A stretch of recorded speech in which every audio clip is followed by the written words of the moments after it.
వేసుకొని ఆడపిల్లకు కొత్త కొత్త బట్టలు కొనిచ్చింది నాన్న. ఎంత ఆగలేకుండాలండి నాన్న ఒక క్షణం కనిపించకపోతే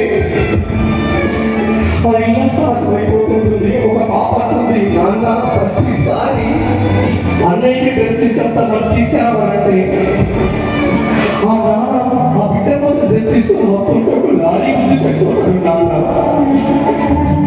శివ మీద పడి ఏడుస్తుంది. నాన్న లే నాన్న, నువ్వు నాకు కావాలి నాన్న, నువ్వు చిన్నప్పటి నుంచి నడిపించినావు నాన్న,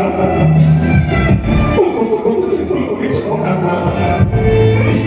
నాకు జ్వరం వచ్చినప్పుడు డాక్టర్ దగ్గరికి వెళ్ళి డాక్టర్ కాలు మొక్కినావు నాన్న. నా పెళ్ళప్పుడు నాన్న ఒప్పుడు ఏడిచావు నాన్న. ఎంత గొప్పడు మీ నాన్న అంటే నీకు కళ్ళకి కన్నీళ్ళు అసలు తట్టుకోలేడు నాన్న. నువ్వు ఒక్కసారి ఏడిస్తే రాత్రంతా ఏడ్చేది నాన్న. అలాంటి నాన్న ఎన్నిసార్లు ఏడిపించుడు. అందరూ ఒకసారి తరలు దించి ఒక్క క్షణం ఎవరు జ్ఞాపకం చేసుకోండి. స్వామి అమ్మ, స్వామి నాన్న, నేను చాలాసార్లు తీసుకున్నా. ఇప్పుడు తీసిన ఆల్రెడీ అప్పుడే తీసిన. అప్పుడు తీసిందంటే మంచిగా నచ్చింది. చేసిన పనులన్నీ గుర్తొస్తున్నాయమ్మా. 100 సార్లు నాకు ముందు పెట్టినామమ్మా. అమ్మ నాకు ఒకసారి జ్వరం వస్తే ఉన్న పక్కలు పడుకు పెట్టుకోండి. అమ్మాయి తర్వాత నేను తల్లిని కాబోతున్నానని చెప్పినటువంటి మీ అమ్మ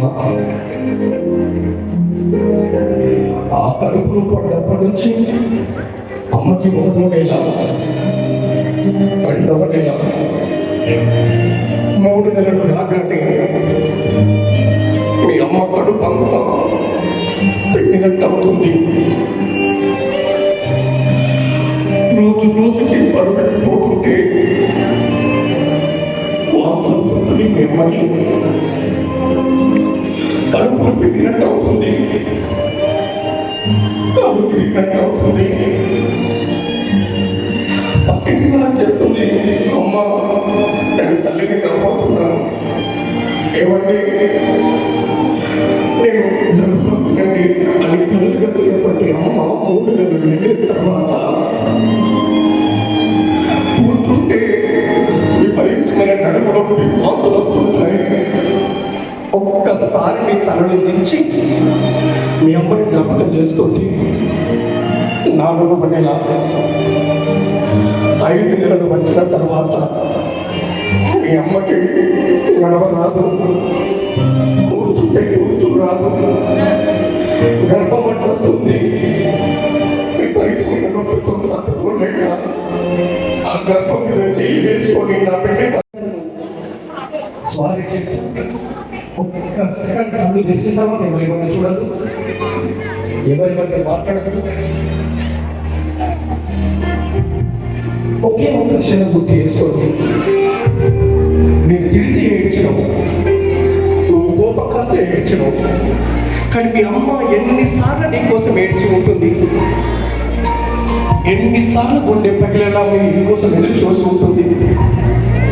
పెళ్ళి అమ్మగారింటికి వెళ్తే ఒక్క క్షణమైనా మీ అమ్మతో మీరు మాట్లాడినారా? అమ్మ నా బిడ్డకి చెవులు గుర్తిస్తానంటే అమ్మ డబ్బులు ఇచ్చింది, అమ్మ నా బిడ్డకి పుట్టంటికి అమ్మ డబ్బులు ఇచ్చింది, అమ్మ నాకు చీర కావాలంటే దాచుకున్న పెన్షన్ పైసలు అమ్మించింది. కన్ను విప్పటి ఏడిస్తే అమ్మమ్మ తన కూర్చుని ఎడలేదా?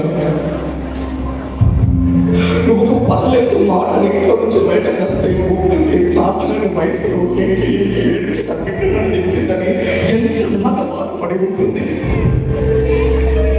మీ అమ్మను మీ నాన్నను గుర్తు చేసుకుంటూ ఒక్కసారి తరలించి అందరూ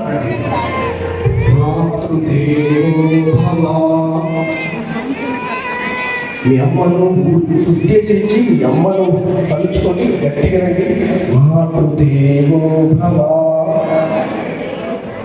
పిల్లలు పితృదేవో భవ,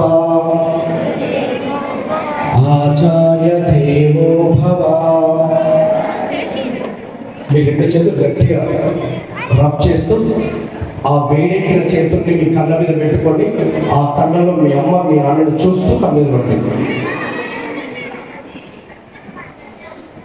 ఒకే ఒక్కసారి ఆకలైన కడుపులో వచ్చిన కాళ్ళు వచ్చిన మీకోసం కష్టపడుతున్న మీ అమ్మ గొప్పదని ఒక క్షణం పంపిస్తే మీ చప్పట్లు ధర్మపురి గడ్డ వినపడాలి. మీ అమ్మకి ఎంత గడ్డి క్లాప్స్ అవుతారో మీకు వదిలేస్తుంది.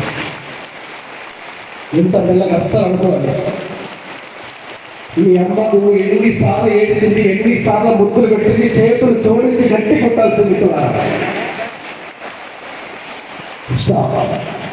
ఈ భూ ప్రపంచం మీద అమ్మను వర్ణించినంత గొప్పగా నాన్నను వర్ణించలేదు. నాన్న కనబడని ప్రేమ, నాన్న కనబడని ఆస్తి, నాన్న గురించి వేదాలు పురాణాలు కూడా వర్ణించినంత గొప్ప వ్యక్తి మీ నాన్న అనుకుంటే గట్టిగా మీ నాన్న గట్టించబడి ఉండాల్సిందే. ఇంత మెల్లగా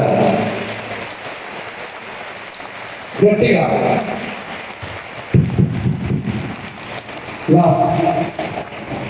ఈ పొద్దు నుంచి ఈ పొద్దు వరకు కష్టపడుతూ మనం ఇచ్చిన ఫీజుల కంటే మనం ఇచ్చిన కష్టాల కంటే నిరంతరం కష్టపడుతున్న ఆంగ్ల వేది స్కూల్ యాజమాన్యాన్ని కూడా నిరంతరం కంటే చెప్పడం ఉండాల్సిందే.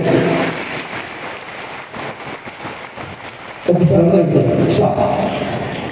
బాయ్స్ అండ్ గర్ల్స్ స్టేడియం బయట